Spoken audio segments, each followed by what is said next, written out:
Olá, alunos do primeiro ano do ensino médio, tudo bem com vocês?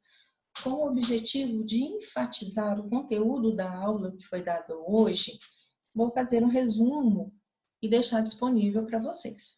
A nossa aula foi sobre o estudo geral das funções. Mas antes da gente estudar as funções propriamente ditas, a gente precisa entender alguns conceitos que são primordiais. O primeiro conceito que surge para a gente é o conceito do plano cartesiano. Então, o plano cartesiano também pode ser conhecido como sistema cartesiano ortogonal. É um sistema formado por um par de eixos perpendiculares, que são retas reais de origem O, que são os chamados OX, ou o eixo das abscissas, ou o eixo X, e OY, que é o eixo das ordenadas, ou o eixo Y, que dividem o plano em 4 quadrantes. A gente tem o eixo horizontal, eixo X, ou o eixo das abscissas. E o eixo vertical, que é o eixo Y, ou o eixo das ordenadas. Eles se cruzam na origem, ou no ponto de coordenada 0 para os dois eixos. A gente tem localizado aqui o primeiro quadrante, os outros quadrantes, eles seguem em sentido anti-horário. Então, no segundo, terceiro e quarto quadrante.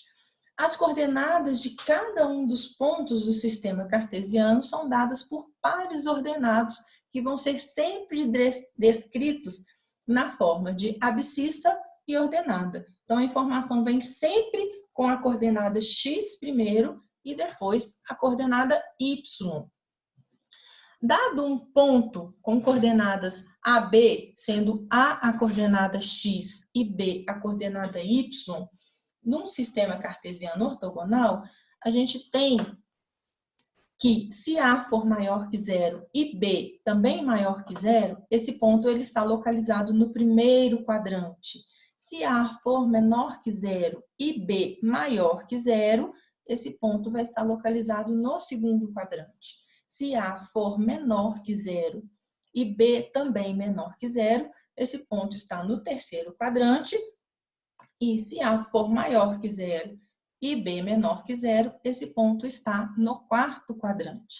Se A for igual a zero e B tiver qualquer valor dentre o conjunto dos números reais, então a gente tem x igual a zero e y pode variar em qualquer valor. Esse ponto ele está localizado em cima do eixo das ordenadas. Por outro lado, se o B for igual a zero e A pertencente a qualquer valor do conjunto dos números reais, então a gente tem a coordenada B aqui na origem e a coordenada A variando em qualquer valor do eixo X, então esse ponto está localizado no eixo das abscissas. Se eu tiver a coordenada A igual à coordenada B, sendo essas coordenadas diferentes de zero, esse ponto vai pertencer à bissetriz dos quadrantes ímpares, então do primeiro e do terceiro quadrante, essa reta que a gente tem aqui em vermelho. E se A for igual a menos B, e esses valores forem diferentes de zero, então essa coordenada, esse ponto, ele vai pertencer à bissetriz dos quadrantes pares. Os pares ordenados, eles possuem a propriedade da igualdade. Dois pares ordenados são iguais quando possuem abscissas iguais e ordenadas iguais. Não necessariamente a abscissa precisa ser igual à ordenada, mas a abscissa de um ponto, ela precisa ser igual à abscissa do outro ponto. E a ordenada de um ponto precisa ser igual à ordenada de um outro ponto. Então, nós temos dois pares ordenados. O primeiro par com coordenadas A e B e o segundo par com coordenadas C e D. Esses pares ordenados serão iguais se e somente se A for igual a C e B for igual a D. O produto cartesiano é uma operação que a gente faz entre os conjuntos formando pares ordenados. Então, dados dois conjuntos A e B não vazios, o produto cartesiano entre A e B nessa ordem, e indicado por A cartesiano B, é dado por todos os pontos x e y possíveis, com x pertencente ao conjunto A e y pertencente ao conjunto B, da seguinte forma: A cartesiano B é igual ao par ordenado x e y, tal que x pertence ao conjunto A e y pertence ao conjunto B. Então, como um exemplo, eu tenho um conjunto A que tem os elementos A1 e A2, e o conjunto B que tem os elementos B1 e B2. O produto cartesiano entre A e B, ou A cartesiano B, é o conjunto dos pares ordenados A1, B1, A1, B2, A2, B1 e A2, B2. As propriedades do produto cartesiano são as seguintes: dados dois conjuntos A e B não vazios, o seu produto cartesiano tem as seguintes propriedades. A cartesiano B é diferente de B cartesiano A. A ao quadrado é o mesmo que A cartesiano A.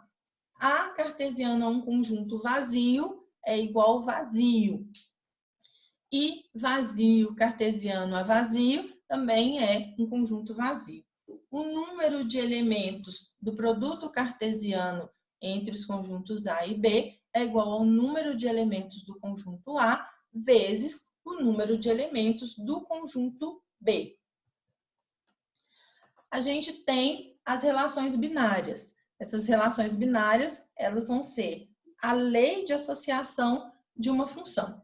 Então, dado dois conjuntos A e B não vazios, dá-se o nome de relação binária R de A em B qualquer subconjunto do produto cartesiano entre A e B nessa ordem, cujos elementos x e y estão sujeitos a uma determinada lei de associação. Então, a relação binária, ela vai ser descrita da seguinte forma: é um par ordenado x e y pertencente ao produto cartesiano entre A e B, tal que está associada a uma lei. A gente tem uma lei de associação. Então, como exemplo, considere dois conjuntos A, que tem os elementos 4, 5 e 6, e o conjunto B, que tem os elementos 0, 1, 2 e 3. E a relação binária desses conjuntos é de que os pares ordenados A cartesiano B, tais que y é a metade de x. Então, primeiro a gente faz o produto cartesiano de A em B, a gente vai associar o primeiro elemento de A a todos os elementos de B. Então, a gente tem os pares 4 associado ao 0, 4 associado ao 1, 4 associado ao 2 e 4 associado ao 3. A gente passa para o próximo elemento. Então, associa o 5 ao 0, 1, 2 e 3. E depois o próximo elemento de A, que é o 6. E associa a todos os elementos de B. 6 com 0, 6 com 1, 6 com 2 e 6 com 3. A lei de associação fala que o par ordenado precisa que o y seja a metade do x. Verificando todos os pares ordenados, a gente consegue observar que os únicos que satisfazem a condição de y ser a metade de x são os pares ordenados 4 e 2 e 6 e 3. Os outros, eles não descrevem. Então, o produto cartesiano entre A e B gera para a gente todos esses resultados e a relação binária do par ordenado x e y pertencente ao produto cartesiano entre A e B, tal que y é igual a x sobre 2, gera para a gente esse resultado, os dois pares ordenados, 4 e 2 e o par ordenado 6 e 3. E para finalizar, a gente vai entender o conceito de domínio e imagem. Então, chama-se domínio de uma relação R, uma relação binária de A em B, o conjunto D formado por todos os elementos X, sendo o par ordenado X e Y pertencente ao conjunto dos números reais. Então, o domínio ele está contido no conjunto A, que é o conjunto dos elementos X. E chama-se imagem de uma relação R, de uma relação binária de A em B, o conjunto IM, formado por todos os elementos y sendo para ordenado x e y pertencente ao conjunto dos números reais. Então, nós temos que o conjunto imagem, ele está contido no conjunto B. Aqui eu finalizo o resumo da nossa aula de hoje. Eu me coloco à disposição de vocês para tirar qualquer dúvida ou fazer qualquer esclarecimento. Muito obrigada!